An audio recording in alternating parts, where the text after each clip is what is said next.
I'm Asalah Youssef. I am 17 years old and I live in Vancouver, Canada. I was born in Egypt but moved to Canada when I was 1.5, so that is a part of my identity, and I am a proud Egyptian Canadian. I am the youngest of 3 sisters, so I was learning how to be a strong woman and how to be a woman that uses her empathy to make a difference. I'm someone that recognizes that I have the privilege to use my voice and sees that the arts are a beautiful and powerful way to do that. Photography, I think, was always instilled in me from a young age. My mother went to film school. She encouraged me to document what I saw and learn about other people. I specialize in portraiture, so when I see people, I'm interested. I want to hear about their stories. In quarantine, I felt a bit of a creative block. I was up in my room scrolling on Instagram, and I just was scrolling and I was seeing this abundance of connection, and I was inspired by how much people were connecting virtually. And I felt this yearning to document this time in history. And I knew I couldn't do it with my usual camera, so I had to think a bit differently.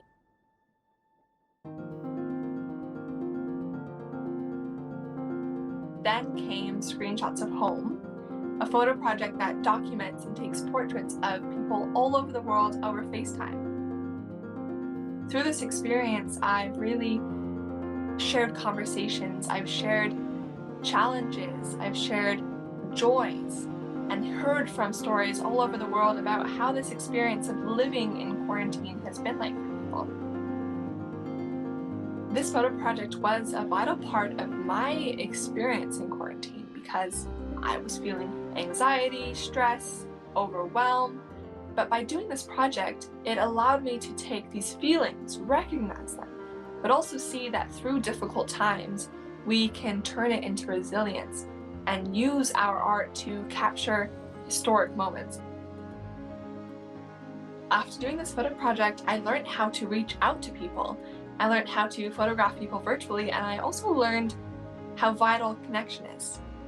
And over the last couple of months, I've been working on something very exciting, which has been connecting with 3 incredible youth across North America, talking about 3 topics, which were identity, agency, and belonging.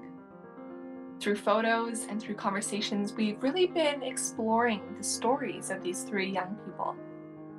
In a moment, you'll meet Chiqui, Samia, and Rashad, and they will share with you their personal experiences and reflections. Enjoy. So, let's see where we can set it up. I would love to get some unique angles. Just show me your desk.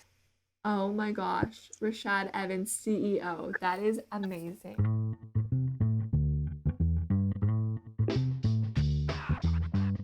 My name is Rashad. I'm 13 and I live in the Chicago area. I live with my mom and my 11-year-old sister. The relationship with my mom is I talk to her when I need to, when something gets really bad. Because my mom had me in her room for 9 months, I think she knows me like the back of her hand. And so if I come home on a day and I'm not really feeling myself, she could tell. Oh, yes, that's great. So let's get into kind of about who you are and what you want people to know about you. I have a dog. His name is Buddy. Me and Buddy always stick together, He's always with me. And when I come to school, he's always the first one at the door, trying to hug me. I have a tortoise named Billy. I'll go get Billy right now. Ah, Oh my gosh, that's Billy. I just love that. With sports, I really like just the teamwork about it. You understand someone's good in one position, then they're going to understand that someone's good in the other position. It's just going to build a team, basically, a very great team. And I just love seeing my team blossom. I do TikTok. It's like an outlet of my creativity, an outlet of my thoughts. But I usually just use my TikTok to have fun and be, a 13-year-old. I think about what I'm doing. I don't go along with what everyone else is doing. And I think that's what a lot of 13-year-olds do because they want to fit in and seem cool. I am very cool in my own way. I don't need someone else's approval to make it seem that way.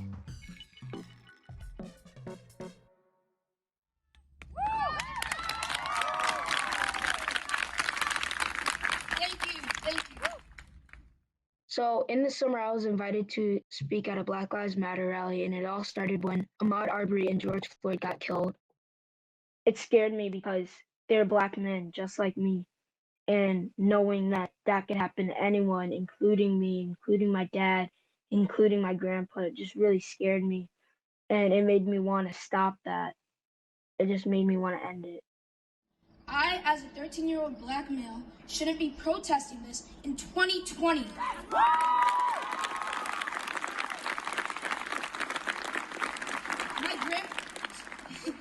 My grandparents did, my great-grandparents did, and all the way back down the line. They have went through the civil rights movement, but not enough has changed since then. Here we are. But this generation can change that. Because I'm 13, a lot of adults usually dismiss what I think and think I'm too young. Over time, I got into that mindset until George Floyd and Ahmaud Arbery were killed. That really got to me. That really made me mad. So I didn't really care what adults thought anymore. I could be shot in broad daylight and still have my death justified. Tamir Rice was my age or a year younger when he got fatally shot by the police because he was carrying a toy gun. He was automatically a threat. In a small town, it's mostly Caucasian, so a lot of people were asking why we were doing a Black Lives Matter protest. And frankly, I think it needs to be more here than a lot of places because a lot of racism goes on here that isn't really taken care of. We need to see this is not a race problem, it's a human race problem.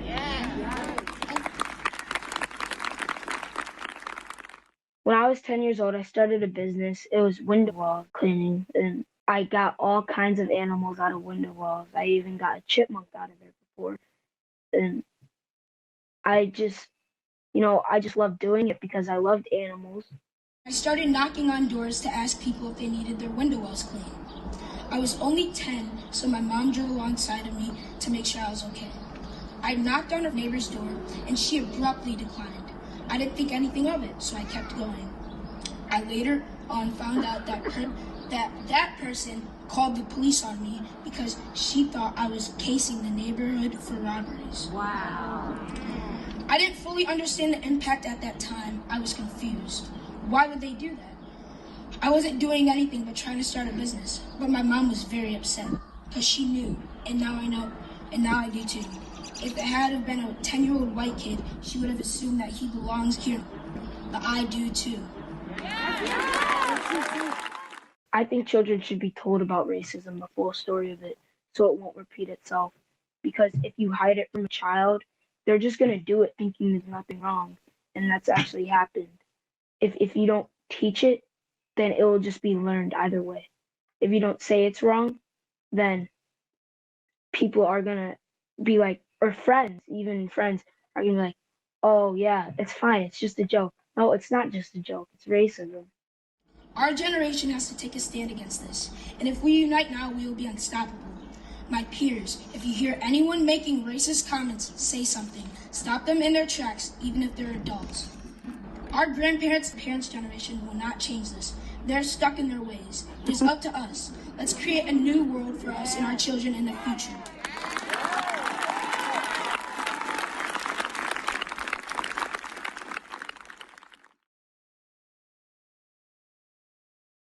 And screaming, laughing at something my teammates said, and eventually me giving up and deleting the game. That was an amazing series. Perfect. I am Samia Zia. I live in Long Island, New York, and I am 16 years old. Who do you share your home with at the moment? Currently, I am sharing my home with my father, my two sisters, and my mother. To me, family is not only the people that are biologically related to me, but it is people that are there for me when I'm at my lowest, when I'm also succeeding, and people who are there willing to make sacrifices for their own happiness in order for me to inevitably make sacrifices for theirs in the end. My first language was actually Punjabi. My mom tells me that as a kid, I would ask any guest like 1,000 questions in Punjabi about like how they get here, do they take a car, a bus, and just like various other questions. I went to school and I learned English, and I learned Urdu because it's more formal. And then in middle school and high school, I developed a passion for learning Spanish and Korean too.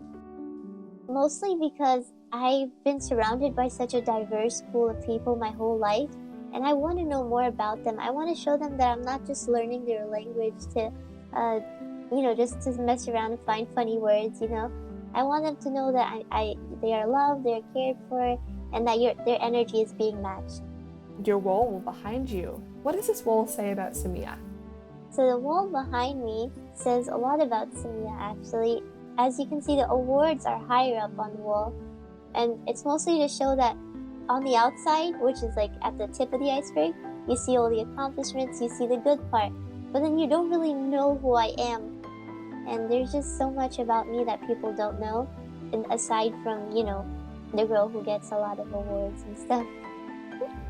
I want people to know that I'm not just always going to be this happy person, and just because I'm always smiling does not mean that I'm having the best day ever.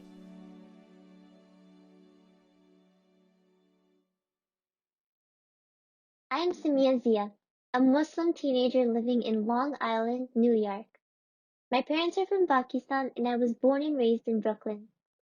The dynamic lifestyle I lived at home versus outside allowed me to live a double life. Essentially, yes, I live two lives, and yes, I want them both to become one.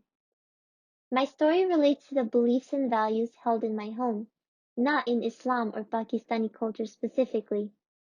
Today, I'm here to share how these lives both impact me and especially my identity.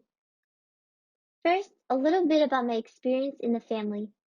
It all started when I was born. My life, I mean. At a hospital in Brooklyn, New York, one spectacular November 1st. I would come to realize that this would be the best birthday of my life because I never celebrated or enjoyed my birthday properly since I was born. When I was little, I was told, "We do not celebrate birthdays. What is so special?" So much of my identity and my feeling of two lives revolves around my hair. For covering my hair is a strong symbol of modesty and elevated status. My liberation began in 5th grade. The night before the first day of school, at the dinner table, I was told to wear the hijab. In my mind, all I was wondering is why? Why should I have to wear it when all my other Muslim friends are not wearing it at this age? I knew that if I tried to fight my parents over this topic, it would not be very effective. I was super upset that I could no longer style my hair the way the other girls do. So I started my own revolution, without even knowing how to spell such a word, let alone know this word exists. I walked into the school building and headed towards the cafeteria where my friends were sitting. I was embarrassed because I looked so different from them. I ran into the bathroom and yanked off my hijab. Shoving the hijab to the bottom of my book bag gave me a thrill that I never experienced before. On the first day of 6th grade, same conversation, same revel. 7th grade, I thought I might meet other Pakistanis or Muslims like me, and so I decided I would try wearing the hijab. But I was wrong. I had the same students in my class from the previous year, and because I was now wearing the hijab, I noticed that their attitudes toward me changed. Somehow a cloth on my head defined if I was good enough to be their friend or not. After this failed experiment, I took off the hijab after 2 months of wearing it. By 8th grade, my family discovered my ploy. Every night I was told that I was ruining the family image, and things at school were even worse. I will tell you a story of one of the most painful experiences I had in class. An experience where I felt exposed and vulnerable. It started as a beautiful fall day. I went to English class and sat next to my best friend. Our teacher was known to have fun tales to tell about things she saw each day, and I very much enjoyed what she had to say, up until this one story. She began describing how in her building she saw a girl wearing the hijab when she left her apartment, but this girl took it off the second she got outside. The teacher went on for 5 minutes describing how what this girl did was betrayal, how she was horrible, how anyone could ever do this. My heart began to race. My classmates knew I wore the hijab in 7th grade. I could feel their stares piercing through my back. The physical pain I felt from my teacher telling my story was immeasurable. No, I was not the girl she saw, but I was a version of her. I felt as though I became a stereotype. No one would recognize that I also had my own story to tell. No one could tell by looking at my smile that I had anger built up from years ago. I was alone. Then, I continued wearing the hijab for another 2 years, and in my parents' eyes, I was their daughter again. But I didn't know who I was. I just wanted to be myself, my authentic self. Not this doll who was made up of countless routine and etiquette and modesty without her consent.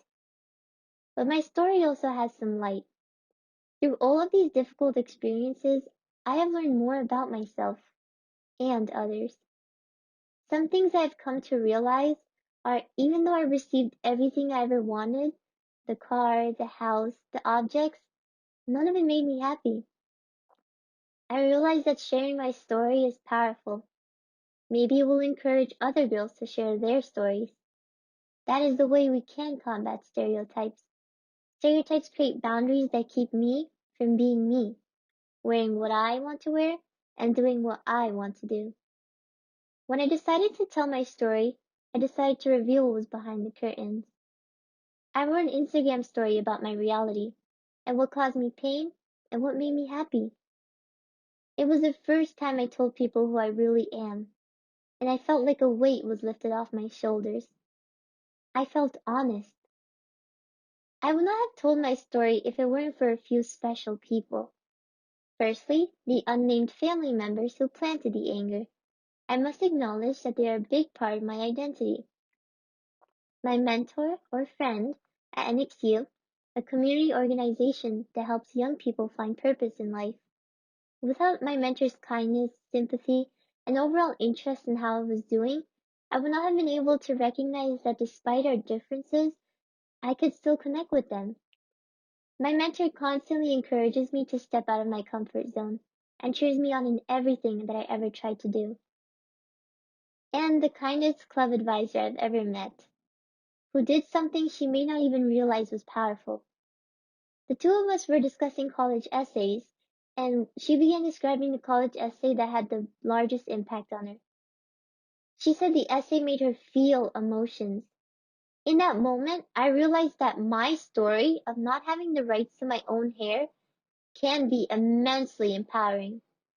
I decided I will no longer keep everything I went through in the shadows. For I am really not alone. Today I can say that I don't get to be my most authentic self yet, but I've made it clear that she exists, to others and especially to myself. If there's one thing that I want anyone to take away from my story, it is that kindness matters. If everyone is kind to one another, that is probably the best thing that you can get out of any community, especially if you think you are very different from others. Thus, I leave you with my favorite quote from the French mathematician Blaise Pascal, who was also featured in the book Wonder. Kind words do not cost much, yet they accomplish much. Thank you.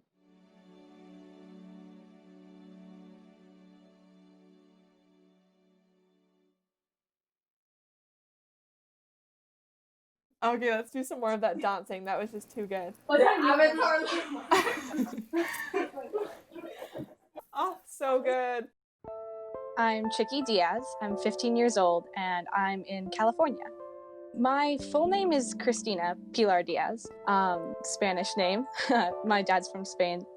I think being a twin is also definitely a big part of me. In elementary school, everyone knew I was a twin. It's Chiqui and Ellie and Chiqui. we shared all the same friends growing up. My mom used to dress us up matching. I think it's always been really interesting for me kind of exploring that dynamic as a twin, and then also coming into high school and growing up and kind of like starting to do my own things. What did exploring your identity as you came into high school look like? When I started to question my sexuality and like realized I wasn't straight in 8th grade, I think that was really big for me in kind of like figuring out who I was and like starting to create my own identity and sense of self. And you also mentioned your dad was one of, I guess, the first ones that really introduced this topic out loud with you. Has he been quite an important part of this time for you? Yeah, I think both of my parents, because I came out to them at the same time. And 3 days later, my mom came back with a necklace that had rainbow beads and a little like heart. And it was like really important for me because I'm so lucky to have such an accepting family. And they were basically like, yep, right away. During that time, I got more involved with the GSA at my school and started to make some more friends who were also, you know, queer, part of the LGBT community. And like making those friends and kind of shifting a little bit away from my old friend group was really important, I think, in kind of figuring myself out. Because I could be around people who, you know, were kind of going through the same things and I could relate to a little bit. I think writing can be really helpful in being like, this is who I am, this is what I am right now, and like what I want. And so that's been really important. And I think just storytelling in general is so powerful because like you really get to connect with whoever's story it is. That's how we build empathy. And like that's one of the most important things we could do. In social justice work, it's so necessary to build empathy and understanding, and like telling each other stories is like the first step of that.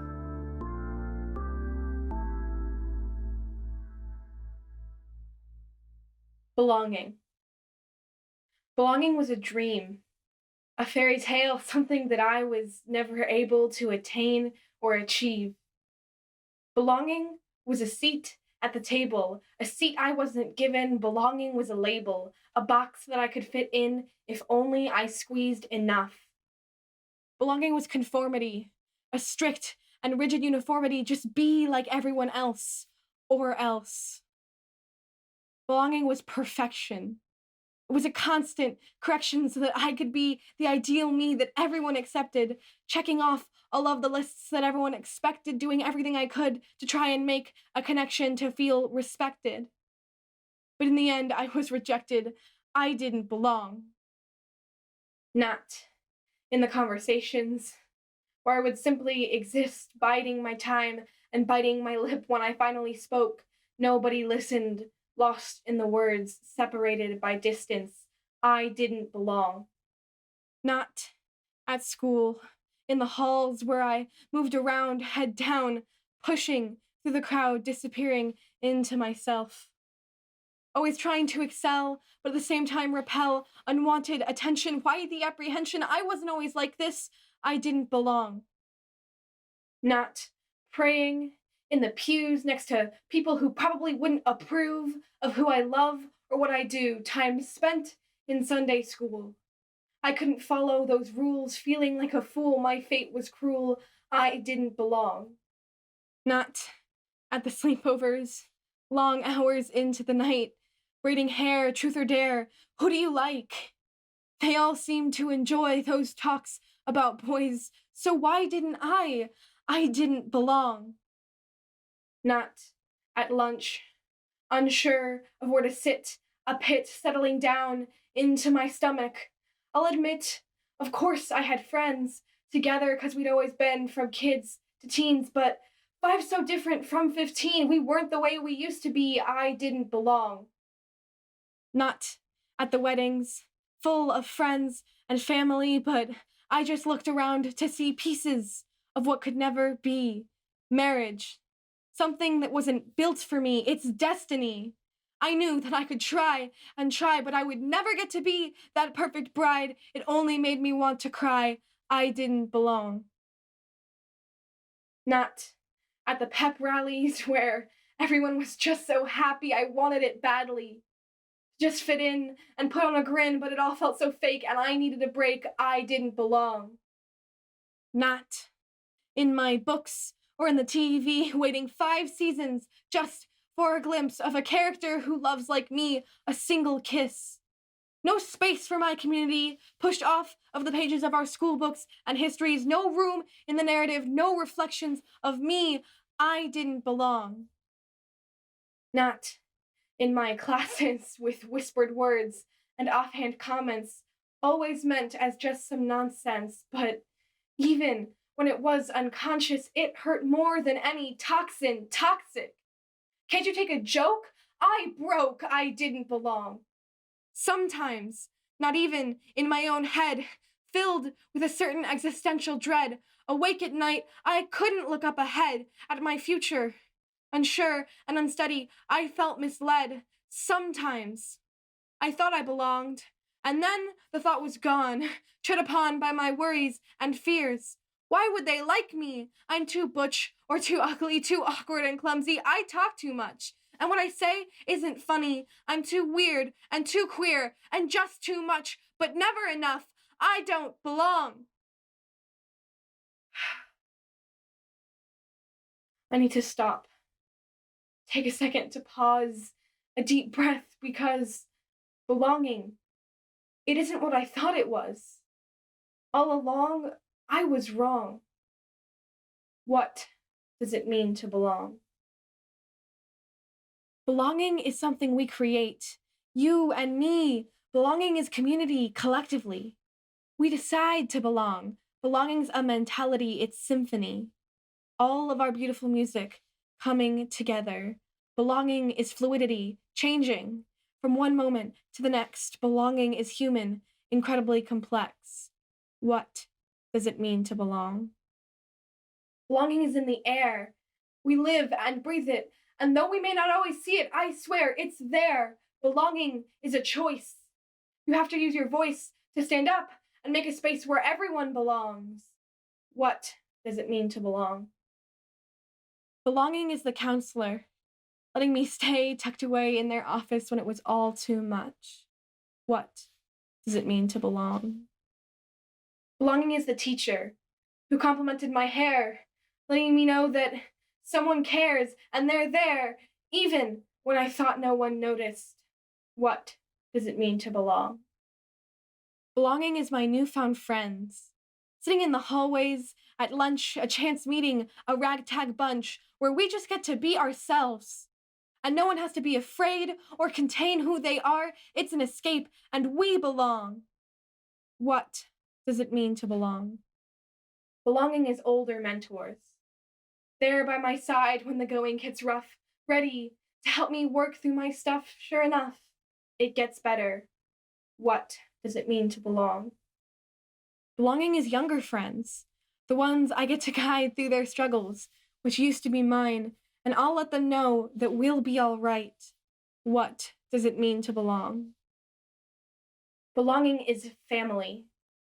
Always there at the end of the day, even when I let them down and even when I make mistakes. Through all my love and my heart breaks, a shoulder to cry on, a warm embrace. What does it mean to belong? Belonging is knowing my worth, knowing that I was put on this earth for a reason. I'm needed, and I have to believe it, because others do too. I belong.